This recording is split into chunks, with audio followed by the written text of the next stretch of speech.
yung bagong trabahadora ho na umaakit kay Sir Carlos Miguel.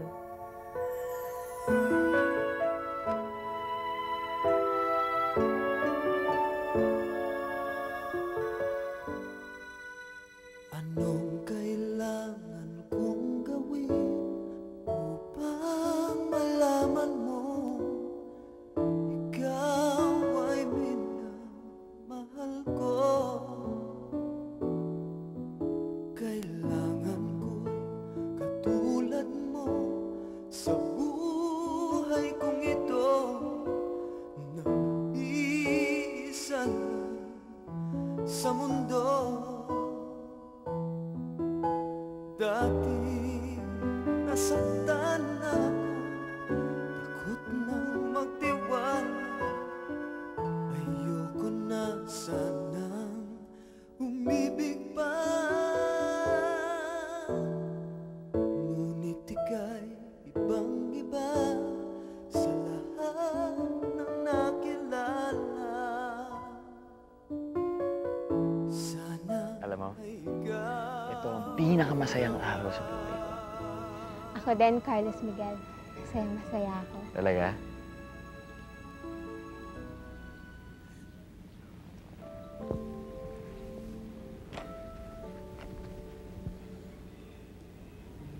Pakasal tayo. Ano? Parang gulat na gulat ka. Mahal kita. Mahal mo rin ako. Dapat lang na magpakasal tayo, di ba? Ano sagot mo? Ano? Hindi ba parang ang bilis? Ba't pa natin patatagalin pa? Gusto lang kita maging Mrs. Carlos Miguel Altamonte.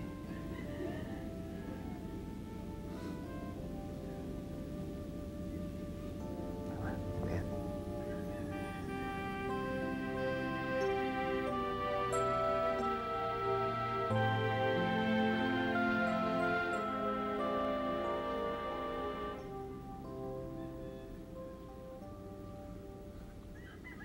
Hindi ako makapaniwala na magkakagusto si Carlos Miguel sa isang trabahadora lang. Inakit lang ho siya ni Cecilia, ma'am.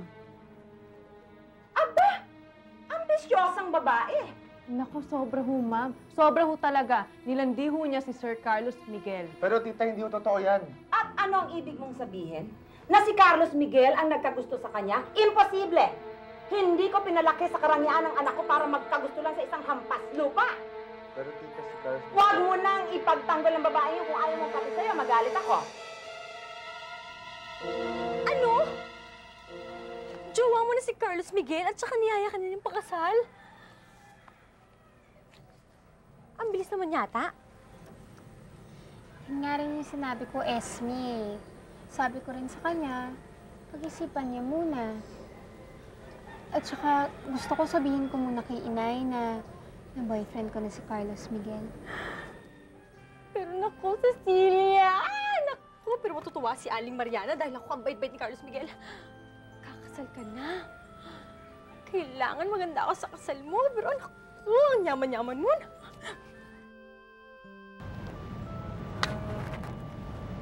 Ramon, hindi ako papayag. Ramon, hindi ako papayag na maagaw ng ibang babae si Carlos Miguel!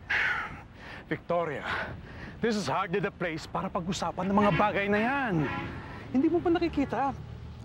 Pinagtitingin na tayo ng mga tao. Wala akong pakialam! Wala akong pakialam! Kausapin mo yung anak mo! Naku, ano na lang ang sasabihin? Nakakahiya doon sa mga kaibigan natin sa alta sosyedad. At saka yung mga amiga ko, anong sasabihin ng mga amiga ko na yung anak ko mag-aasawa? Ang magiging asawa ni hindi nakatapos ng kolehiyo? Okay. Ramon! Ramon! Bakit mo sinara si Cecilia kay Tita Victoria? Nagsasabi lang ako ng totoo. Pag nalaman to ni Carlos Miguel, mawawalan ka ng trabaho. Anong klase kang tao? Kapwa mo babae, sinisiraan mo. Agawan ba naman ako kay Sir Carlos Miguel? Aba, hindi ako makakapayag na makahuli ng matabang isda si Cecilia at ako hindi. Nay, bakit parang hindi ko kayo masaya sa binalita ko? Anak, natatakot ako. Pero inay, mabait ho si Carlos Miguel. O, pero magkaiba tayo ng estado sa buhay. Mayaman siya samantalang tayo mahirap lang. Pero mahal ho ako ni Carlos Miguel. Ni hindi nga niya tinitignan yung katayuan natin sa buhay eh. Siya hindi. Pero ang pamilya niya. Anak, pinagdaanan ko na yan. Sana matuto ka sa mga karanasan ko. No! Hindi ka matatanggal sa trabaho. That's a promise. Thank you very much, Mom. At ang matatanggal sa trabaho, alam mo kung sino? Yung ambisyosang babaeng yon. Pero sa susunod, huwag mong kalilimutan. Pagka may nalaman kang aali-aligid uli sa anak ko, isumbong mo kaagad sa akin. Yes, Mom. Very good. Nako, hindi mo rin naman masisisi si Aling Marianang matakot dahil niloko rin naman siya ng tatay mo. Hindi nanloko si Itay. Kasalanan nga ng pamilya niya kung bakit sila naghiwalay. Hindi na ba kayo nakita ng iyong father? Sabi ng inay, katapos daw ipinanganak si Eloisa, pinadala na si Itay ng kanyang pamilya sa Amerika.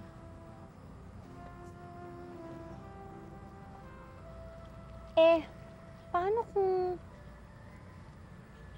ikaw naman ang tutulan ng pamilya ni Carlos Miguel? Mabuti naman at dumating ka na. Meron tayong importanteng pag-uusapan.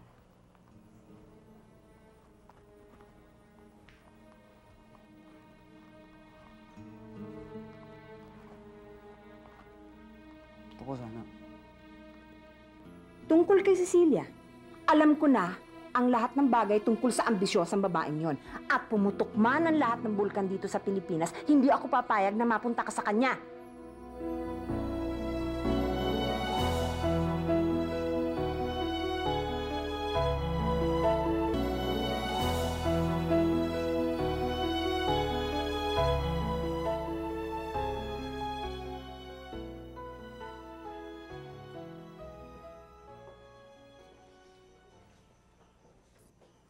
Hoy!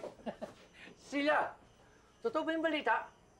Siyota mo na raw yung Carlos Miguel? Hoy! Tinatanong kita, siyota mo ba? Oho. Ang galing! Ang galing! Alam mo, ganyan, Cecilia. Gagamitin mo ang utak mo. Alam mo, yayain mo nang magpakasal para mahututan na natin. Ha? Kukwartahan ka lang ng babaeng yon. Ma, hindi ko ganun si Cecilia. Mabait siya, simple. Kung gusto nyo, dadalhin ko siya dito para makilala nyo. Huwag na huwag mong patutuntungin dito ang hampas lupang gold digger na yon! Hindi yung gold digger si Cecilia. Carlos Miguel! Bakit itinuloy mo yung kalokohan mong yan? Wala kang mamanahin kahit na isang kusing para walang pakinabangan ng babaeng yon!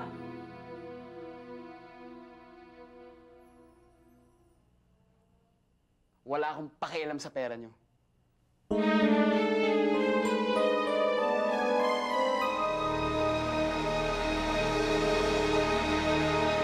Mahal si Carlos Miguel nang dahil lang sa pera niya.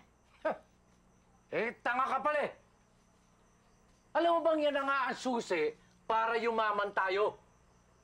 Tapos, papalagpasin mo? Eh gusto mo pala yumaman eh. Eh di sana magsipag kayo, hindi ang puro alak yung inaatog ang... Hoy, babae! Huwag mo akong pagsasalita ng ganyan, ha? Ito, tandaan mo. Mula nung iniwan kayo ng demonyo mong ama, ako na bumubuhay sa inyo!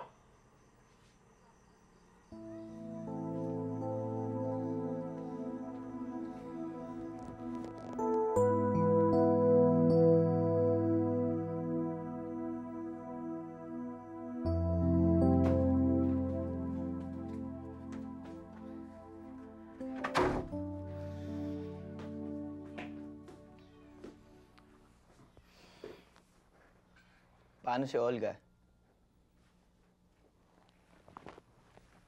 Kakausapin ko siya bukas. Sabihin ko sa kanya totoo. Na hindi na matutuloy ang kasal.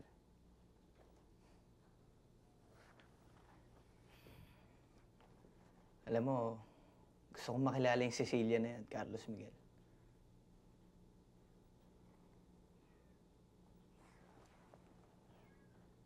Okay lang sa'yo na makapag-asawa ako na mahirap? Ano naman? Diba? Si Mama lang naman na matapobre sa pamilya natin, di ba?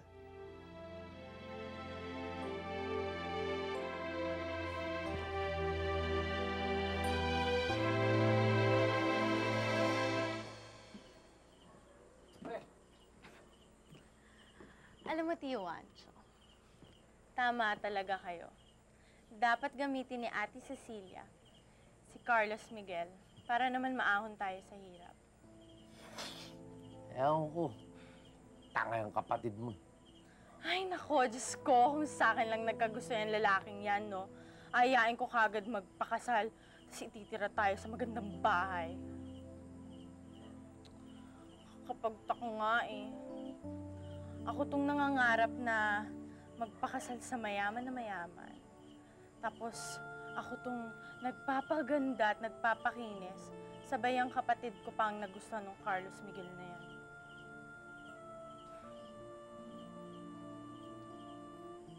Alam mo, Iha, dali namang gawa ng paraan yan.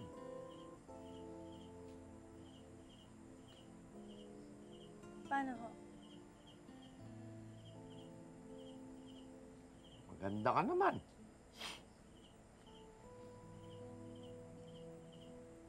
Makinis. Kung gugustuhin mo, pwedeng mahulog sa'yo ang loob ng Carlos Miguel na yan.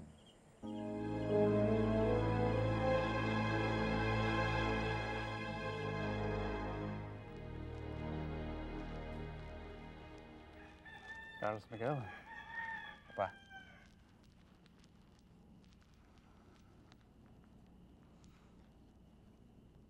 Papa. Alam ko, pinadala kayo ni Mama para kausapin ako. Para kumbinsihin ako. Pilitin ako. Lalayuan si Cecilia. At ituloy ang kasal kay Olga. Pero Papa, kahit anong mangyari, hindi. Mahal mo ba talaga ang Cecilia ito?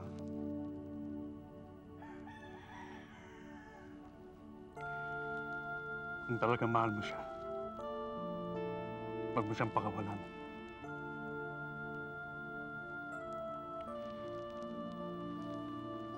Sundin mo ang puso mo. Huwag mong tularan ng nangyari sa akin.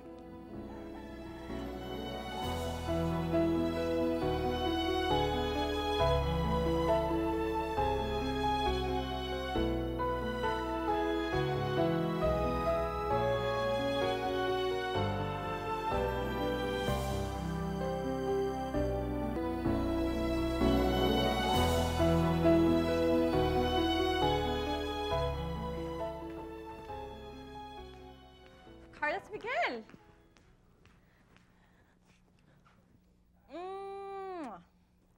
Mabuti naman naisipan mong dalawin ang bride-to-be mo. Olga, kailangan natin mag-usap. Ay, alam mo, tamang-tama yung dating mo. May binig na cake si Manang. Ang sarap. You must try it. Come on. Olga. Meron akong kailangan sabihin sa'yo about our wedding. Wedding. Mamaya na nga yung wedding na yan. Halika na, punta tayo sa kitchen. Olga, please. Makinig ka muna sa akin.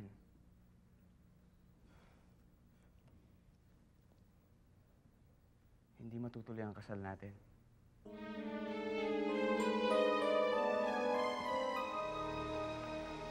Sorry, Olga. Kapag nag-merge ang Villa Vicer Enterprises at ang Altamonte Group of Companies, it would be a conglomerate. That's why I'm inviting you guys to invest this early, because I'm telling you now, the possibilities are mind-boggling. You don't have to convince us, Miss Villavicencio. We are dead set in becoming a part of this merger. Thank you. That's nice to know.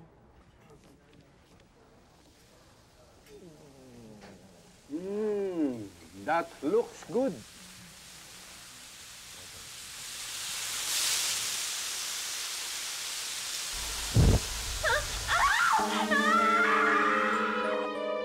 Alam mo, mas mabuti ng ganito kesa kasal tayo na walang pag-ibig. But I love you, Carlos Miguel. But I don't feel the same way, Olga. Meron na bang iba? Sagutin mo ako. Meron na bang iba?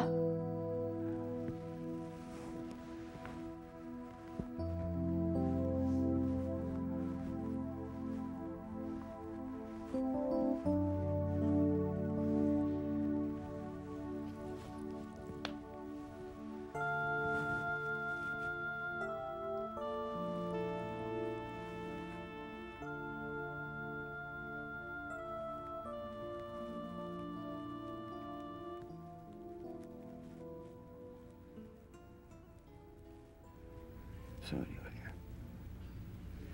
I'm sorry.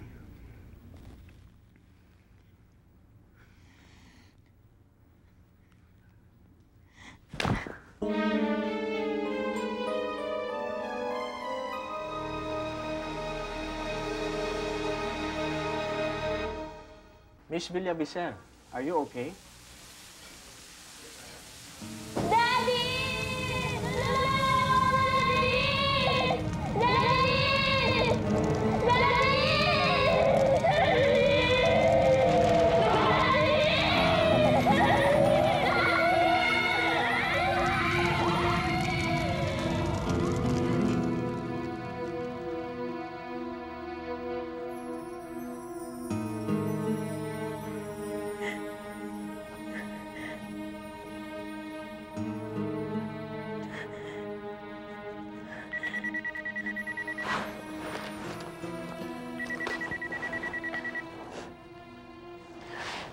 Hello? Olga, bakit?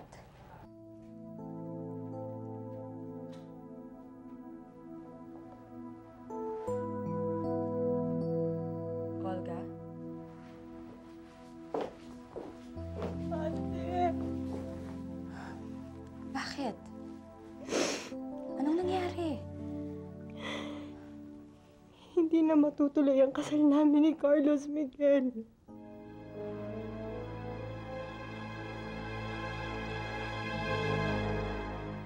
Ano?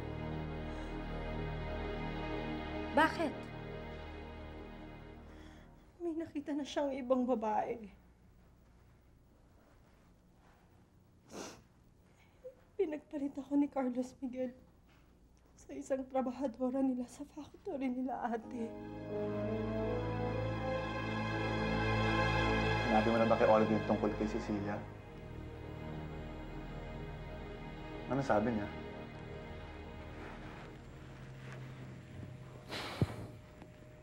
Ayun. Nagalit. Umiyak. Sinampal ako. Pero, alam mo pare, hindi na importante yun eh. Kasi mapapatawad din naman niya ako. Tsaka makakalimutan din na niya ako, sigurado. Ang importante ngayon, malaya na ako. Pwede ko nang pakasalan si Cecilia. Huwag ka nang umiyak, Olga. Gagawa tayo ng paraan. Kailangan mabawi mo si Carlos Miguel. Kailangan matuloy ang kasal ninyong dalawa. Yun lang ang paraan para maiganti ko si Daddy.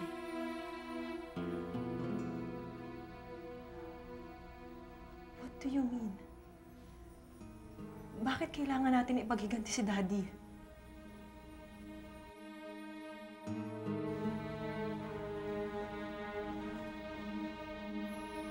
Si Don Ramon ang dahilan kung bakit nasunog ang bahay natin noon. siya rin ang dahilan kung bakit namatay si Daddy.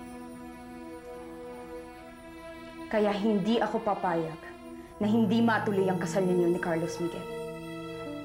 Dahil siya ang plano kong gamitin para makaganti kay Don Ramon.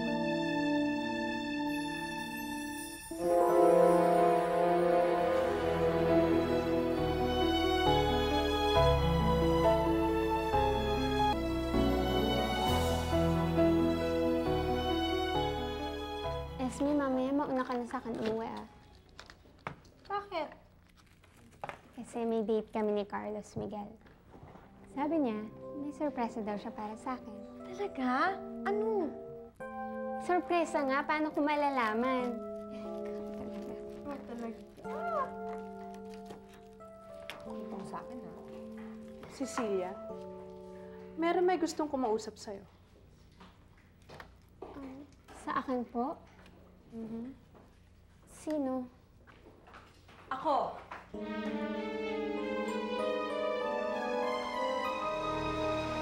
Ako si Olga Villavicencio.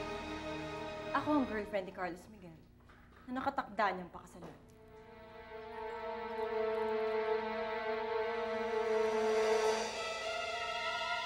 Oh.